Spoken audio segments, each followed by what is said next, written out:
Today I'm going to be printing on a large jelly plate using Oxide inks. I'm going to stick to three main colours to create my background. I'm going to put the colours down in bands, and then using a brayer I'm actually then going to soften the actual colours. In between doing each brayering, I do clean the brayer, and the reason for that is I actually want to keep the colours distinctive as they are. And if I clean my brayer, I don't get too much blending until I actually want to do the blending. Once I've got the background down, I'm going to be taking some of the stamps I designed for personal impressions to act as textures. These will subtly add layer upon layer, and you can do this with your Oxide inks. So the first layer I've created is just using the colours and one of the stamp designs. Once that's finished, I'm going to take another one of the stamps, and using the same colour, abandoned coral, I'm going to gradually build up the layers on the background so it looks subtle and it's working in. On my scrap piece of card beside me, I'm actually making sure I take off all the excess ink because I will be using that. So slowly I'm going to add each of the layers on until I'm happy that I've got the print that I want. Once I'm happy, I'm actually now going to take that print and turn it into three different cards. We've all got a terrible habit of storing our backgrounds, and I am dreadful for that too. And I'm getting really, I'm actually pushing myself to use the backgrounds and not just keep them. So I'm cutting up this 1A4 sheet, and I'm going to make a DL card. I'm going to make a square I think it's actually 5.5 by 5.5. And I'm going to also make an A6, but make it landscape. So cutting up the backgrounds to fit on my base layers of the cards and gluing them all in place. Once I'm happy with those, I'm going to create some extra backgrounds, but by using the same stamps, but actually using them as stamps. So I can create some embellishment pieces. Now I'm doing dots of glue on the backgrounds, not because dots of glues work better, but because actually my glue is getting to the end and I want to get every last little bit of it out. There's no other magic trick other than that.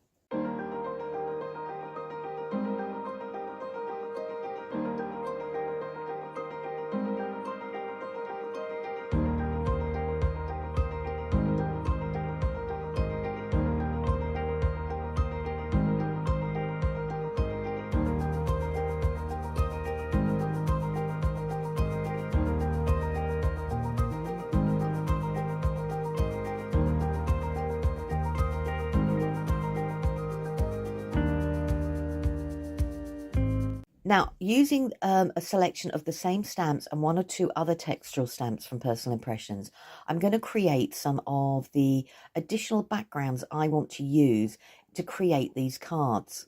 So I'm going to stick to the same colour family, but maybe bring in one or two others. So I'm going to use the new Lumberjack distress, but I'm going to use it mixed this time with a distress ink rather than an oxide, so I can get the translucent effect as well as the oxide effect. Slowly but surely I'm just going through looking at the stamps I've got and what will make perfect embellishments for me to cut out, what will create perfect embellishments, or even create different backgrounds. Spritzing your stamps, because obviously there's still a lot of ink left on there, and I'm now going to stamp onto my mop-up sheet, because that can either become another background or it can become embellishments. I'm just going to keep going and creating a mix of lots of different things so I can work out, I have, plentiful supply of all the different embellishments I want to use when thinking of the card designs. I've already worked in my head that some of the different things I want to do, and I want to bring die cutting in, because I think sometimes we don't actually do that often enough with some of our backgrounds, and bring in our other card making skills.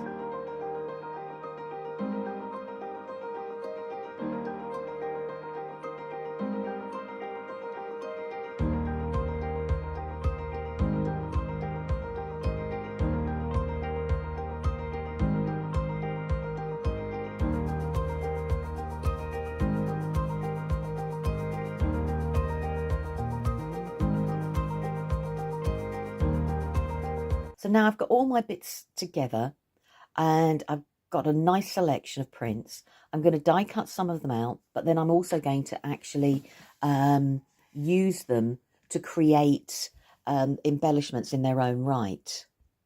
So the first card I'm going to make is, I thought it would be rather nice to make a non-traditional Christmas card and use the colours that I've done for the background and bring in one or two others as well that I think will complement with it. So it's now taking all those die cut elements and actually, my favourite part, faffing and putting them in the places I actually want to put them. I am going to fast forward parts where you can see what I'm doing, because I don't think it really needs description, but I just cut out all the different elements, you know, that I think will enhance that card as and when, rather than just cut everything out and then just storing it in a pot and never using it again.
So that's the first card finished, and I think it came out rather well. Now for the second card, I'm taking one of those stamped backgrounds that I did, and I want to create some panels. And I've cut them down to 1.5 inches. And then I'm going to put them onto a matte layer which matches my background. Once all the panels are stuck down and put in place, it's going to be then looking again at all those different stamp sheets that I did and working out what embellishments, or, you know, working out what I'm going to cut out to make embellishments.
I'm going to use a mixture of 3D foam to layer up my embellishments and silicone glue. The silicone glue will work wonders and work a lot better on some of the layers that I have got, and also give a little bit of depth as well.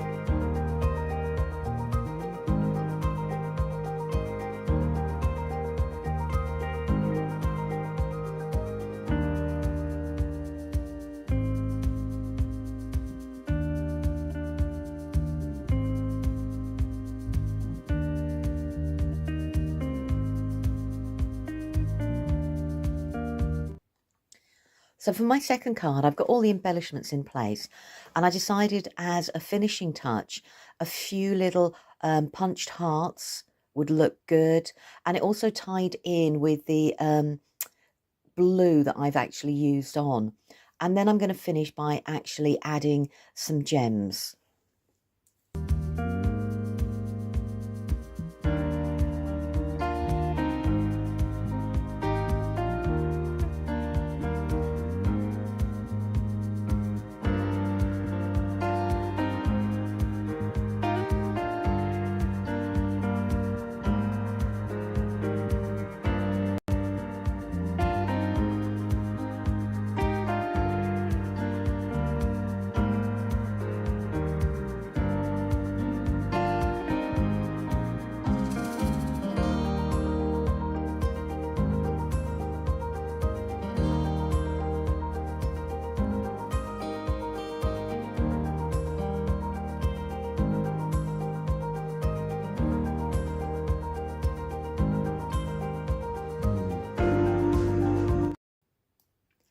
So that's my second card, and I've made it a DL size card.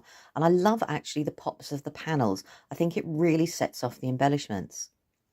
For my final card, this is an A6 landscape card.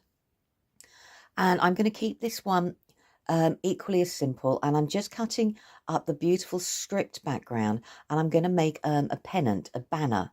And that is going to be then where I place all my other embellishments. So all three cards are using the same sort of embellishments, but I'm hoping they each have a different look about them. As before, I'm just going to pick different pieces that I think will add to my actual design. And I know it looks that, you know, why didn't I just cut everything out in one go? But I just find for my creative process, if I just cut as and when I need things, I'm not so overwhelmed by having lots of different elements in front of me that I spend more time flicking through those than actually making.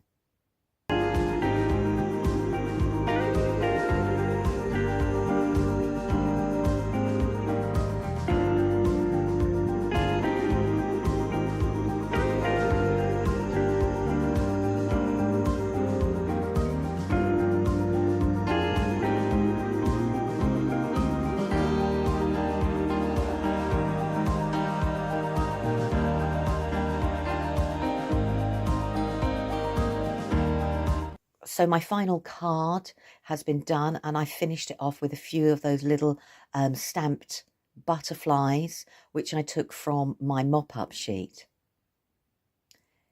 So each three cards have been made, or the backgrounds have been created just from that one A4 printed background that we did at the very beginning of the video.